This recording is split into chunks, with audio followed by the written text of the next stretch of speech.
آپ خود بتائیں کہ جب ہمیں جواب دینے کا احساس ہو جائے گا تو ہم کیا کریں گے؟ اپنے آپ کو گناہوں سے بچائیں گے نا. تو متقی اور آخرت پر یقین جو صفت ہے وہ ایک ساتھ ملتی ہے. ایک چیز ہے تو دوسری چیز خود بخود آ جائے گی. تو ہم اپنے اندر ایک صفت لائیں تو دوسری صفت ہمارے اندر خود آئے گی. اپنے آپ کو گناہوں سے کون بچائے گا؟ جس کا آخرت پر یقین ہوگا. ٹھیک. اپنے آپ کو گناہوں سے بچانے میں ہمیں کیا کرنا چاہیے؟ اپنے آپ کو روز صاف ستھرا ہم کرتے ہیں نا, شاور لینے کی فارم میں اپنے آپ کو صاف کرتے ہیں, پھر کپڑے صاف ستھرے پہنتے ہیں استری کر کے, اور پھر جب ہم نہا دھو لیتے ہیں نا تو پھر ہم کوئی گندگی کا کام نہیں کرتے. مثال کے طور پر کچن کے بہت سارے کام ہے جو تھوڑی گندگی زیادہ ہوتی ہے, جیسے کہ روٹیاں بناتے ہوئے انسان کو سویٹنگ ہو رہی ہوتی ہے, انسان کیا کرتا ہے صبح سویرے وہ سارے کام کر کے نہا دھو لیتا ہے, پھر وہ کچن میں کیا کرنے جاتا ہے, صرف ضرورت کے کام کرتا ہے. اور اگر اس موقع پر اس کو کہا جائے کہ فلاں کام کر دو جو ذرا گندگی کا ہو تو وہ کیا کرے گا؟ بچے گا نا اس کام سے کہ ابھی تو میں شاور لے کر آئی ہوں, ابھی تو صاف ستھری ہوئی, واپس کیسے گندی ہو جاؤں. تو بالکل اسی طرح سے مومن بھی اپنی زندگی میں اپنے آپ کو گناہوں سے بچاتا ہے, اور اللہ نہ کرے کہ گناہ کا موقع بھی سامنے آتا ہے تو وہ کیا کہہ کے ہٹ جاتا ہے کہ نہیں میں گناہ نہیں کر سکتی کیونکہ مجھے اللہ کی طرف سے اس چیز کی اجازت نہیں ہے, اور وہ گندگی سے اپنے آپ کو بچا لیتا ہے. تو اللہ تعالیٰ ہمیں بھی توفیق دے کہ ہم حقیقی معنوں میں یہ متقین کی صفات اپنے اندر لائیں, اور پھر ہم جب یہ اپنے اندر لائیں گے تو وہی ہمارے لیے کیا بشارت ہے کہ قرآن ہمارے لیے ہدایت بنے گا. اولئک علی ھدی من ربہم واولئک هم المفلحون, یہی لوگ ہدایت پر ہیں اپنے رب کی طرف سے, اور یہی لوگ ہیں جو کامیاب ہونے والے ہیں. تو اللہ تعالیٰ کی پیاری بشارت دے رہے ہیں کہ یہ اصل میں ہدایت یافتہ لوگ ہیں, اور یہ جب ہدایت پر آتے ہیں تو اگلا اسٹیپ ان کا کیا ہے کہ وہ کامیاب ہو جائیں گے. تو معمولی بات ہے کہ ہم اللہ ہمیں کہہ رہے ہیں کہ تم کامیاب لوگوں میں شامل ہو جاؤ گے. دنیا میں ہم کتنی کوشش کرتے ہیں کہ ہم سکسیسفل لوگوں کی کامیابیاں پڑھیں اور پھر ان کی زندگی کو فالو کریں. مثال کے طور پر ہم سکسیسفل لوگوں کی جب ہسٹری پڑھتے ہیں نا تو ہم ان کی ڈائٹ کو دیکھ رہے ہوتے ہیں کہ وہ کس طرح سے ہیلدی رہتے تھے. تو آپ دیکھیں کہ اگر وہ فٹنس کا راز اپنا بتاتے ہیں نا تو یہ وہی راز بتا رہے جو آپ صلی اللہ علیہ وسلم نے بتایا ہے. مثال کے طور پر کیا بتایا ہے؟ فٹنس کا راز کیا ہے؟ قرآن میں بھی آتا ہے کہ کیا کرو کھاؤ پیو اللہ کی نعمتوں کو انجوائے کرو, لیکن کیا کرو حد سے نہ بڑھو, یعنی کہ لمٹ میں کھاؤ. تو جب ہم کامیاب لوگوں کی کتاب اٹھا کر پڑھتے ہیں نا تو ہم یہ سمجھتے ہیں کہ تو انہیں کی بات ہے, حالانکہ آپ صلی اللہ علیہ وسلم نے ان ساری چیزوں پر ہمیں عمل کر کے بتایا ہے. اور آپ صلی اللہ علیہ وسلم سے بڑا کامیاب انسان کون ہوگا؟ جس کو اللہ تعالیٰ نے چنا ہے اور اپنے ساتھ اس کو مقام عطا کیا ہے کہ جہاں اللہ کا نام ہے محمد صلی اللہ علیہ وسلم کا نام ہے. تو ہم جو دنیا کی ہسٹری اٹھا کر دیکھتے ہیں اور دنیا کے کامیاب لوگوں کی ہسٹری پڑھ کر امپریس ہو جاتے ہیں اور ان کے جیسا بننے کی کوشش کرتے ہیں. تو ہم آپ صلی اللہ علیہ وسلم کی ہسٹری کیوں نہیں اٹھا کر دیکھتے ہیں؟ خود بھی آپ صلی اللہ علیہ وسلم کی سیرت کا مطالعہ کریں اور اپنے بچوں کو بھی بچپن سے آپ صلی اللہ علیہ وسلم کی سیرت دکھائیں, کیونکہ انہوں نے جس طرح سے ماڈریٹ لائف گزاری ہے, اعتدال والی زندگی گزاری ہے, اس کا تو ظاہر سی بات کوئی مقابلہ ہے ہی نہیں. تو اللہ کہہ رہے ہیں کہ یہ لوگ کامیاب. کون ہے کامیاب؟ جو ہم نے 5 صفات پڑھی اور ہم چیک کریں کہ کتنی معمولی سی باتیں ہیں جس پر ہم بآسانی عمل کر سکتے ہیں. کوئی چیز اس میں مشکل ہے ہی نہیں. یہ پر ایمان لاتے ہیں نا, لیکن ہماری ایمان میں کمزوری ہے. اللہ پر حقیقی ایمان نہیں لاتے ہم, تبھی ہمارے اعمال بدلتے نہیں ہیں. نماز پڑھ تو لیتے ہیں لیکن قائم نہیں کرتے ہیں. اور اللہ کی جو دی نعمتیں ہیں نا ہمارے پاس, وہ ہم اللہ تعالیٰ کی نعمتیں مانتے تو ہیں, کبھی شکر بھی ادا کر لیتے ہیں, لیکن اس کو بانٹتے نہیں ہیں. ہم یہ سمجھتے ہیں کہ بھائی میرا مال ہے, میری مرضی میں کہاں خرچ کروں, یہ میری صلاحیت ہے, میں کیوں کسی اور کو علم سکھاؤں, یا مجھے کوئی بھی چیز اچھی آتی ہے تو میں کیوں ڈسٹریبیوٹ کروں. تو بہت ضروری ہے کہ ہم اپنی تمام صلاحیتوں کو اللہ کے بندوں کے ساتھ شیئر کریں, کیونکہ کل ہمیں اس کا جواب دینا ہوگا. اور پھر نمبر 5 کے اندر 4 کے اندر یہ آ رہا ہے کہ پر ہر چیز پر ایمان لانا ہے جو آپ اللہ آپ صلی اللہ علیہ وسلم پر نازل ہوئی, آپ صلی اللہ علیہ وسلم سے پہلے پیغمبروں پر نازل ہوئی, اور آخرت پر یقین رکھنا ہے. حقیقی معنوں پہ یقین رکھنا ہے کہ میں مروں گی اور میں دوبارہ اٹھائی جاؤں گی اور مجھ سے ہر چیز کا سوال ہوگا. ٹھیک ہے, تو یہ کیریکٹر تھا, کس کا کیریکٹر تھا؟ متقین کا. اور اللہ تعالیٰ ہم سب کو متقین بنائے, متقین کے ہی لسٹ میں شامل رکھیں اللہ تعالیٰ ہمیں. اب آپ دوسرا کیریکٹر ہم پڑھنے جا رہے ہیں وہ کافروں کا ہے, اور اس کے بعد تیسرا کیریکٹر جو ہم پڑھیں گے وہ منافقین کا ہے. تو کافروں کے بارے میں کیا ہے؟ ان الذین کفروا سواء علیہم اانذرتهم ام لم تنذرهم لا یؤمنون. بے شک وہ لوگ تو کافر ہوئے ان پر برابر ہے, خواہ آپ ان کو ڈرائیں یا نہ ڈرائیں وہ ایمان نہیں لائیں گے. تو کافر کون ہے؟ جو پکے کافر ہیں, مثال کے طور پر جنہوں نے کلمہ نہیں پڑھا اور جو اللہ کے سوا دوسروں کو معبود مانتے ہیں, جیسے کہ نان مسلم آج کے دور میں ہندو وغیرہ. تو اللہ تعالیٰ کے رسول صلی اللہ علیہ وسلم کو یہ بات بتا رہے ہیں کہ جو کافر ہیں ان کو آپ ڈرائیں یا نہ ڈرائیں وہ ایمان نہیں لائیں گے. تو آپ سوچیں کہ الحمدللہ ہم مسلمان ہیں اور ہمارے پاس قرآن جیسی کتاب ہے, ہمارے پاس وارننگ ہمیشہ کے لیے ہے کھلی کہ ہم اللہ تعالیٰ کی تعلیمات پر ایمان لائیں. اللہ کا شکر ہے کہ ہم مسلمان گھرانے میں پیدا ہوئے ہیں. اور پھر اللہ تعالیٰ یہ کہہ رہے ہیں کہ مہر لگا دی اللہ نے ان کے دلوں پر اور ان کے کانوں پر اور ان کی آنکھوں پر پردہ ہے, اور وہ دردناک عذاب ہے ان کے لیے. اللہ نے ان کے دلوں پر مہر لگا دی, ان کے کانوں پر مہر لگا دی, ان کی آنکھوں پر پردہ ہے, ان کے لیے دردناک عذاب ہے. تو مسلمان ہونے کا ہمیں شکر ادا کرنا چاہیے, اور ہمیں حقیقی مسلمان بننے کی ضرورت ہے کہ اللہ تعالیٰ نے ہمارے ہدایت کا راستہ کھلا رکھا ہے. کتنی بڑی نعمت ہے کہ جب تک ہمیں موت نہیں آ جاتی تب تک ہمارے پاس توبہ کا دروازہ کھلا ہے. جیسے ہی موت کا فرشتہ ہم دیکھیں گے یہ آفر ہم سے لے لی جائے گی. تو کسی بھی مرحلے پر زندگی کے یہ نہ سوچے کہ میں بہت گناہ گار ہوں, میں نے بہت گناہ کر لیا, اب میری توبہ نہیں ہے. تو یہ صرف شیطانی باتیں ہیں.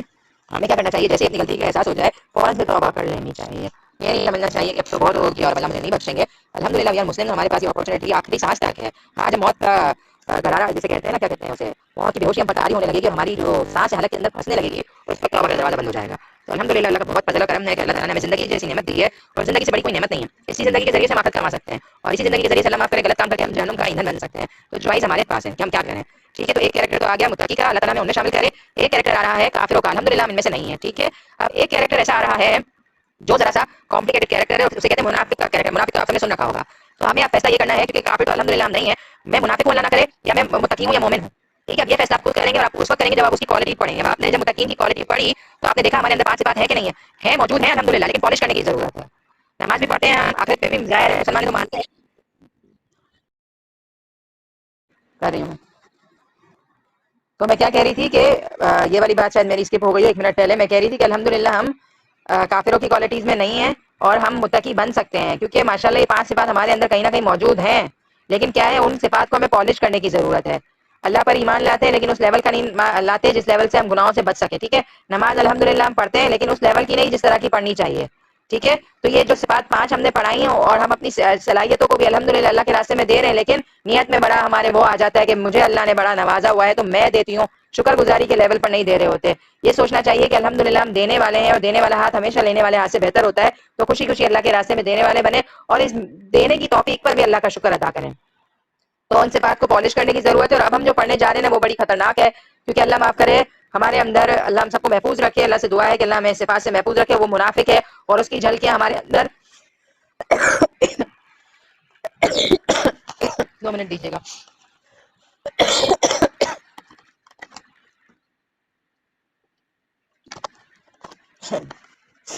منافقین کی جو جھلکیاں ہیں ہمارے اندر تھوڑی بہت نظر آتی ہیں, لہٰذا اللہ تعالیٰ ہم سے محفوظ رکھے. اور انشاءاللہ قرآن جب پڑھیں گے تو آپ کے اندر سے نکلنا شروع ہو جائیں گی. کیا وہ صفات ہے؟ وَمِنَ النَّاسِ مَن يَقُولُ آمَنَّا بِاللَّهِ وَبِالْيَوْمِ الْآخِرِ وَمَا هُمْ بِمُؤْمِنِينَ.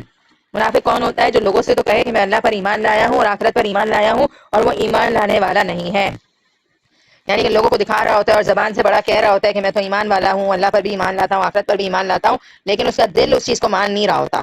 تو آپ بتائیں کہ تھوڑی سی جھلکی نظر آ رہی ہے ہمیں اپنی اس آیت کے اندر کہ ہم زبان سے تو لا الہ الا اللہ کہہ رہے ہیں اور ہمیں مرنے کے بعد بھی یقین ہے, لیکن عمل کیا کر رہا ہے ہمارا؟ دیکھیں ہمیں پتا ہے کہ نماز نہیں چھوڑنی ہے ہمیں, ٹھیک ہے, ہمیں اللہ کو جواب دینا ہے, لیکن اگر ہم فجر کے ٹائم پر نہیں اٹھ رہے ہیں اور سوتے کا الارم بھی نہیں لگا رہے تو یہ کیا کر رہے ہیں؟ ہم کیا کر رہے ہیں؟ بولنا نہیں چاہیے لیکن منافق ہیں ہم, کہ ہم کہتے تو لا الہ الا اللہ ہے لیکن سو ایسے رہیں جیسے فکر ہی نہیں ہے اٹھنے کی. تو اس میں ہمیں اپنے آپ کو چیک کرنا ہوگا. تو میں نے آپ کو کہا نا کہ جب آپ منافقین کے اللہ نہ کرے صفات پڑھیں گے تو پھر ہمیں اللہ معاف کرے تھوڑا بہت کلک ہوتا ہے کہ یہاں میرا تھوڑا سا ہے مسئلہ. تو پریشان نہیں ہو, اچھا ہے نا, بیماری پتہ چل گئی تو جب بیماری ڈائگنوز ہو جاتی ہے تو انسان کیا کرتا ہے؟ اس کا علاج کر لیتا ہے. ٹھیک ہے نا, قرآن پڑھنے کے بعد ہمیں بہت ساری بیماریاں ہماری پتہ چل جاتی ہیں اور یہ ہمیں اللہ کا شکر ادا کرنا چاہیے کہ نہیں کرنا چاہیے؟ کیونکہ کوئی انسان اللہ نہ کرے ڈاکٹر کے پاس جائے اور اس کو پتہ چلے کینسر لاسٹ اسٹیج پر ہے تو پھر اس کا علاج نہیں ہو سکتا اور وہ مایوس ہو جاتا ہے زندگی سے. لیکن اگر کوئی انسان جائے اور اس کو فوراً ایک ہلکا سا گھر میں پین ہو اور وہ جائے اور ڈاکٹر بولے کہ ابھی آپ کی باڈی میں صرف داخل ہی ہوا تھا, صحیح وقت پر آ گئے ہیں, تو پھر وہ ڈاکٹر کیا کرتا ہے؟ علاج کرتا ہے نا, ہم بھی کروا لیتے ہیں علاج. تو الحمدللہ ہمارے پاس زندگی ہے اور اگر آج ہمیں پتہ چل گیا تو ہم اپنا علاج کر لیں. کیا علاج کریں گے ہم؟ اور یہ علاج آپ کا قرآن ہی کرے گا, یہ بھی میں آپ کو بتا دوں. قرآن پڑھتے جائیں گے اور گناہوں سے نفرت ہوتی جائے گی, قرآن پڑھتے جائیں گے اور گناہ زندگی سے نکلیں گے اور نیکیاں جگہ لیتی جائیں گے. تو یہ قرآن ہی ہمارا علاج ہے, اس کو تھام کر رکھیں مضبوطی کے ساتھ. آپ سب کے لیے میری بہت ساری دعائیں ہیں کہ مجھے آپ لوگوں کو اللہ استقامت دے اور اپنی بیماریوں کا علاج کرنے کی توفیق دے, مجھے بھی اور آپ کو بھی. یخادعون اللہ والذین آمنوا وما یخدعون الا انفسهم وما یشعرون. وہ دھوکہ دیتے ہیں اللہ کو اور ایمان والوں کو, اور نہیں وہ دھوکہ دیتے اپنے آپ کو مگر وہ شعور نہیں رکھتے. اب یہ جو منافق ہے نا, وہ ہوتا یہ تھا کہ آپ صلی اللہ علیہ وسلم کی محفلوں میں بھی آ جاتے تھے سننے کے لیے قرآن, اور نماز میں بھی پیچھے کھڑے ہو جاتے تھے, لیکن ان کا دل نماز میں شامل نہیں ہوتا تھا. وہ اس لیے آ جاتے تھے کہ لوگ ان کو خدا نخواستہ منافق نہ کہیں, اس لیے وہ کیا کرتے تھے؟ دکھاوا کرنے کے لیے نمازیں پڑھنے کے لیے آ جاتے تھے, کھڑے بھی ہو جاتے تھے, لیکن حال کیا ہوتا تھا کہ وہ ایکٹیو نہیں ہوتے تھے. تو اللہ یہ کہہ رہے ہیں جب انسان کسی اور کو دھوکہ دے رہا ہوتا ہے نا تو اس کو کیا لگتا ہے کہ وہ سب کو چیٹ کر لے گا اور سب کو دھوکہ دے دے گا, لیکن دھوکہ دینے والا اصل میں اپنے آپ کو دھوکہ دے رہا ہے کہ نہیں دے رہا؟ مثال کے طور پر آج آپ جب دنیا کی زندگی میں مگن ہیں اور آپ نہیں آ رہے دین کی طرف, تو اللہ نہ کرے آپ کے دل میں ایسا آ رہا ہے کہ میں تو بڑا مسلمان ہوں اور مجھے تو کوئی کام کرنے کی ضرورت نہیں ہے, اور اپنے آپ کو جو آپ چسکے دے رہے ہیں نا کہ بعد میں کر لوں گا اور یہ اور وہ, پھر اللہ نہ کرے اچانک موت آ جائے گی تو مر جائیں گے, تو پھر آپ نے کس کو چیٹ کیا؟ اپنے آپ کو ہی کرا نا, اپنے آپ کو دھوکے میں رکھا آپ نے. ہم کسی اور کو دھوکہ نہیں دے سکتے, ہم اپنے آپ کو ہی دھوکہ دے رہے ہوتے ہیں. مثال کے طور پر ہم لوگ ہمیں کہتے ہیں کہ دین کے لیے ٹائم نکالیں, اب ہم سامنے سے یہ کہہ دیتے کہ بڑے مصروف ہیں ہم, لیکن دنیا کی کوئی بات آئے, کمانے کی کوئی بات آئے اور پیسہ ہاتھ میں آئے آپ کے, تو آپ کیا کریں گے؟ اس وقت کا استعمال کریں گے نا کہ تھوڑی سی محنت ہے, تھوڑا کما لوں گی میں, پھر کیا ہے پیسے ہاتھ میں آ جائیں گے تو میں محنت کر لوں. لیکن جب دین کی بات آتی ہے تو اس میں دنیا نظر نہیں آتی نا, پیسہ نہیں مل رہا ہوتا بلکہ آپ کو اپنا ٹائم دینا پڑتا ہے, تو پھر ہم کیا کرتے ہیں؟ اگنور کر رہے ہوتے ہیں سامنے والی ٹیچر کو یا سامنے والے بلانے کو اگنور کرتے ہیں, اور سامنے والے کو اس طرح کر رہے ہوتے ہیں کہ بڑی مصروف ہوں اور کچھ اور دکھا رہے ہوتے ہیں ہم. لیکن آپ بتائیں کہ کیا واقعی اتنے مصروف ہیں کہ آپ کے پاس آدھا گھنٹہ بھی نہیں ہے قرآن کے لیے؟ تو آپ بتائیں ہم دھوکہ کس کو دے رہے ہیں, اللہ کو یا ایمان والوں کو یا اپنے آپ کو؟ ہم اپنے آپ کو دھوکہ دے رہے ہیں, اور کبھی کبھی ہمیں زندگی میں ریئلائز بھی ہو جاتا ہے کہ ہم اپنے آپ کو چیٹ کر رہے ہیں. اور پھر 2 راستے ہوتے ہیں, یا تو پھر ہدایت کے راستے کی طرف انسان آ جاتا ہے, تو پھر کیا کرتا ہے؟ غافلوں کی طرح زندگی گزارتا ہے, اور پھر موت آ کر لے جاتی ہے اور مہلت ختم ہو جاتی ہے. تو اللہ تعالیٰ کی دی ہوئی مہلت سے ہمیں فائدہ اٹھانا ہے. فی قلوبہم مرض فزادہم اللہ مرضا ولہم عذاب علیم بما کانوا یکذبون. اور اللہ کہہ رہے ہیں کہ ان کے دلوں میں بیماری ہے, اور اللہ ان کی بیماری کو بڑھا دیتے ہیں, اور ان کے لیے دردناک عذاب ہے بوجہ اس کے جو وہ جھوٹ بولتے ہیں. اب آپ دیکھیں کہ ایسے لوگ کیوں ایسی حرکتیں کرتے ہیں کہ ان کے دلوں میں بیماری ہے. ایمان بھی دل میں جگہ بناتا ہے اور منافقت بھی دل میں ہی جگہ بناتی ہے. ایمان جب دل میں آتا ہے نا دل میں جڑ پکڑتا ہے نا ایمان، تو ایسے ہے جیسے زمین میں آپ نے بیج ڈالا اور اس سے ہرا بھرا پودا نکلا، اور اس پودے کو زندہ رکھنے کے لیے پانی دینا پڑتا ہے اور دھوپ دینی پڑتی ہے اور اس کی ٹیک کیئر کرنی پڑتی ہے، پھر کہیں جا کر وہ زبردست قسم کا درخت بنتا ہے اور اس پر پھل اگتے ہیں یا پھول اگتے ہیں، جس کی خوشبو سے ماحول رونق ہو جاتا ہے، پر رونق ہو جاتا ہے۔ اور منافقت بھی ایسی چیز ہے جو آپ کے دل میں جگہ پکڑتی ہے، اور ایک ایسی خرابی ہے جس سے صرف اور صرف گندی چیزیں ہی گرو کرتی ہیں۔ منافقت اس چیز کو کہتے ہیں کہ آپ نے زمین پر اللہ نہ کرے کوئی نقصان دینے والا بیج ڈالا، مثال کے طور پر کوئی کھاردار جھاڑی جس سے اگے، تو یہ کھاردار جھاڑی لوگوں کے لیے نقصان کا ہی کام کرتی ہے۔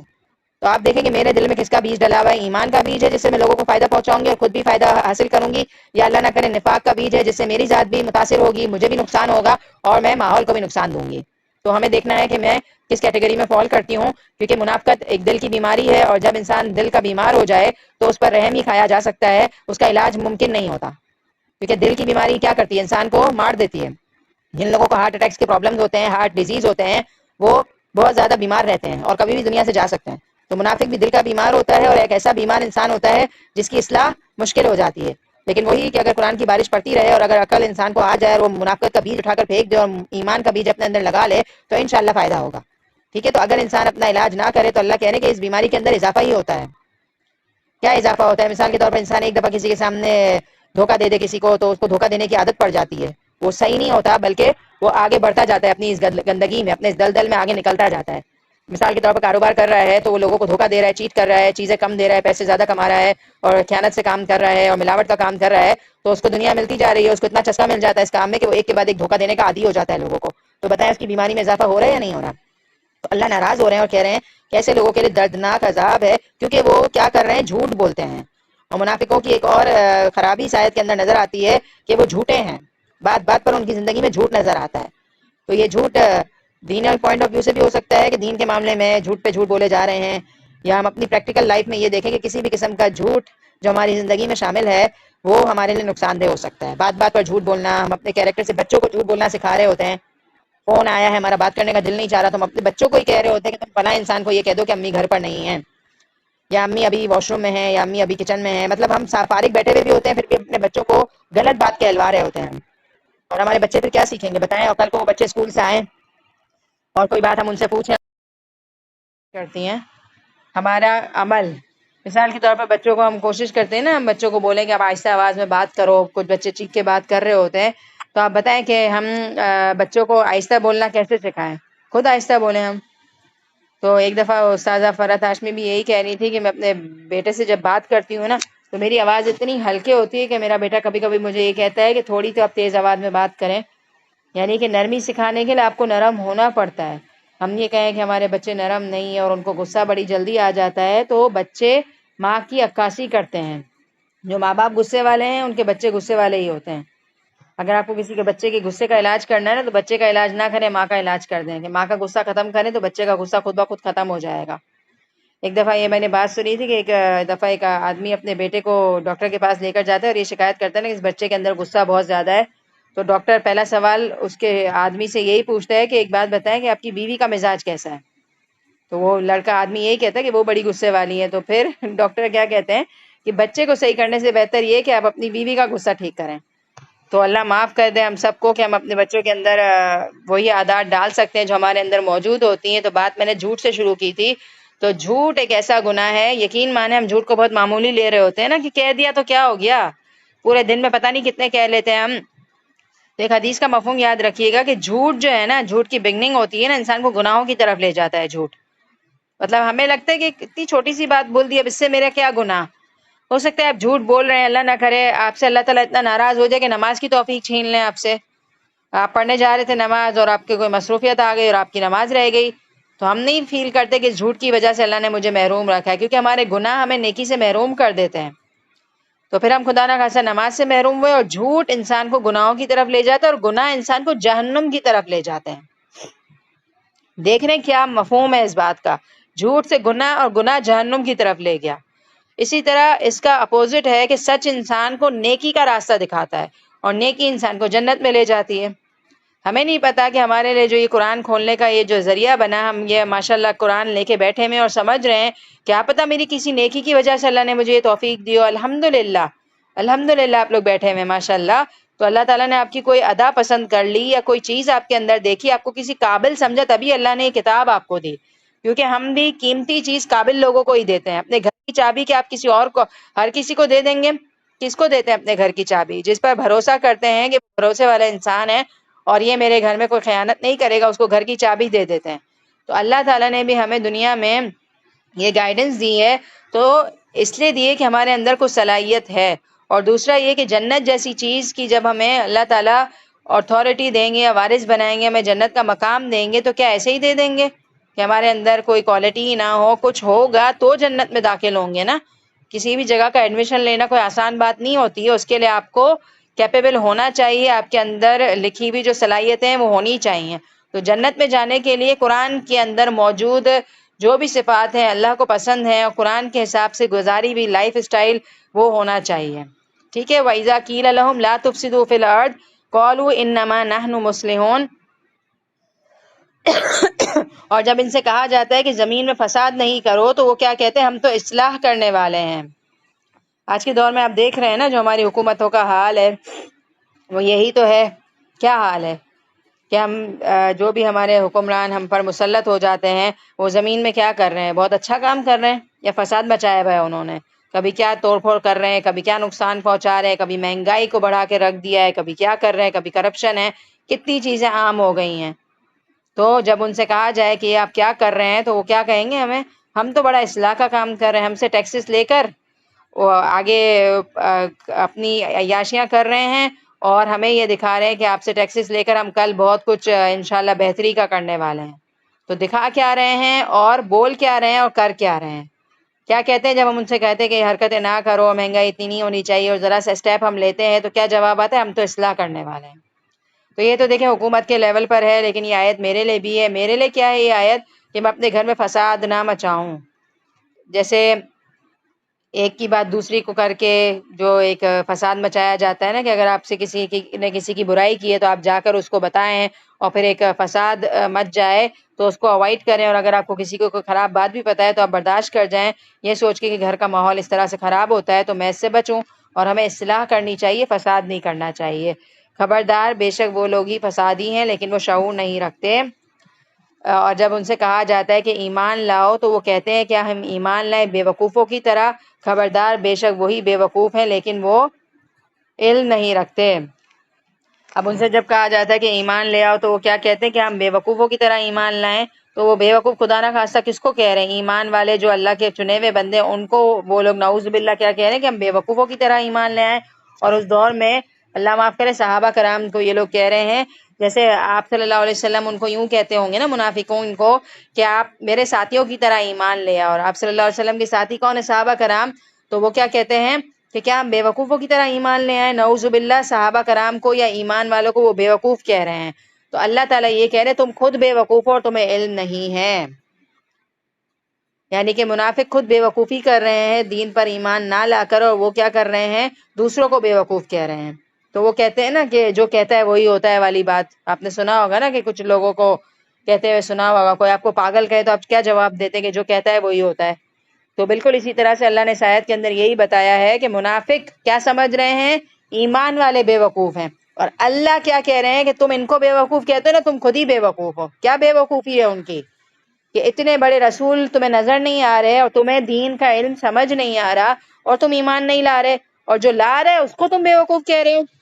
آج کے دور میں بھی یہی ہے نا کہ جو دین پر عمل کر رہا ہے نا نعوذ باللہ، اس کو ہم بے وقوف سمجھتے ہیں کہ وہ کیا کر رہا ہے. اور جو لوگ دنیا کے پیچھے بھاگ رہے ہیں اس کو کوئی بے وقوف نہیں کہتا.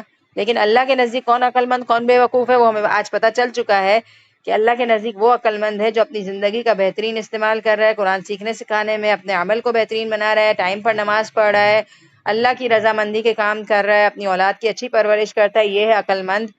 اور دنیا چاہے ہمیں جو بھی کہہ دے. اور بے وقوف وہ ہے جو دنیا کی تو بڑی بڑی انویسٹمنٹ کرتا ہے لیکن آخرت کی اس کو کوئی فکر نہیں ہوتی. دنیا کے بینک بیلنس اس کے بھرے ہوئے ہیں لیکن آخرت کے لیے اس نے کچھ بھی آگے نہیں بھیجا.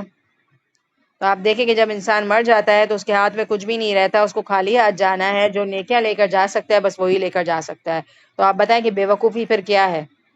بے وقوفی یہ ہے کہ انسان اپنی زندگی میں اتنا مگن ہو جائے کہ اس کے پاس اللہ کے لیے ٹائم نہ بچے.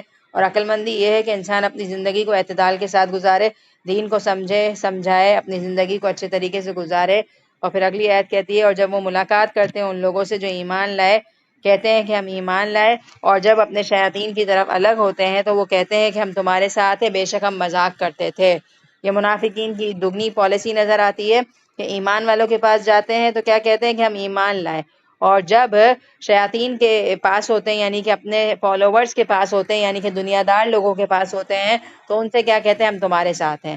اور مزے سے کیا کہتے ہیں ہم تو بڑا مذاق کر رہے تھے کہ ہم مومنوں کے پاس جا کے تو صرف مذاق میں بول کر آ گئے کہ ہم ایمان والے ہیں، اصل میں تو ہمارا دل تمہاری طرف لگا ہوا ہے، ہم اصل میں نا دنیا چاہتے ہیں.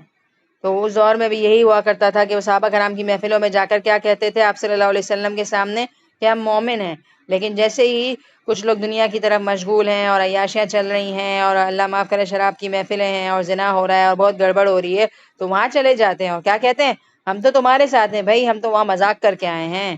اللہ معاف کرے. یہ ہمارے دور میں یہ آیت کیسے فٹ ہوتی ہے، کیسے فٹ ہوتی ہے یہ آیت کہ ہم مثال کے طور پر کسی دینی محفل میں چلے جائیں تو بڑا عبایا پہن کر چلے جائیں اور بہت پرہیزگار ہو کر وہاں بیٹھ کر آ جائیں اور تسبیحہ پڑھیں اور بہت اللہ کا ذکر کریں اور وہاں یہ ظاہر کریں کہ ہم تو بہت نیک ہیں، لیکن جیسے ہی وہاں سے باہر نکلیں اور فون کال آ جائے کسی اور دوست کی جو تھوڑی سی دنیا دار ہے تو پھر ہم کیا کریں گے بتائیں؟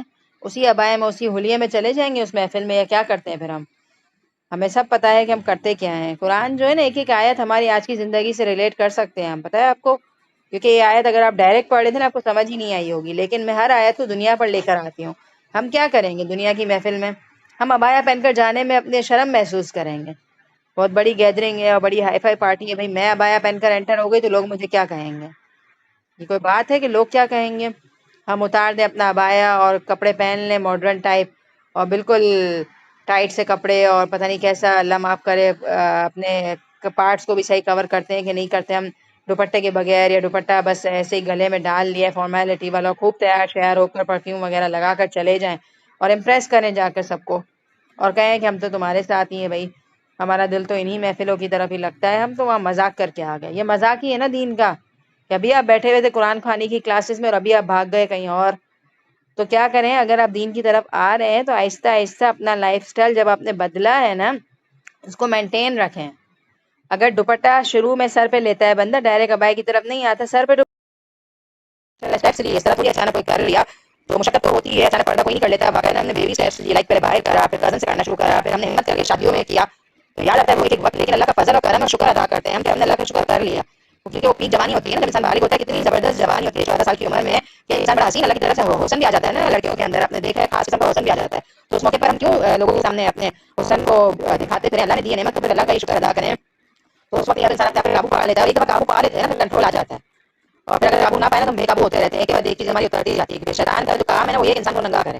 شیطان نے یہی حرکت کی تھی، آپ کو پتہ ہے شیطان نے آدم علیہ السلام حضرت حوا علیہ السلام کو جنت سے کیسے نکلوایا ہے، اس کا بھی واقعہ قرآن میں آئے گا، سون آئے گا انشاءاللہ اسی پارے کے اندر آئے گا. تو یہ کیا ضرور اٹینڈ کیجیے گا، اسی پارے کے اندر آئے گا یہ واقعہ کہ ان کا لباس اتروا دیا. سب سے پہلے انہوں نے جنت کا پھل جب کھایا، اللہ نے منع کیا تھا جو پھل کھانے کا، شیطان نے بس ڈالا اور لے گیا درخت کی طرف، اور انہوں نے تھوڑا سا پھل چکھا تو سب سے پہلا کام یہ ہوا کہ ان کی باڈی سے لباس اتر گیا اور پھر انہوں نے اپنے آپ کو جنت کے پتوں سے کور کیا.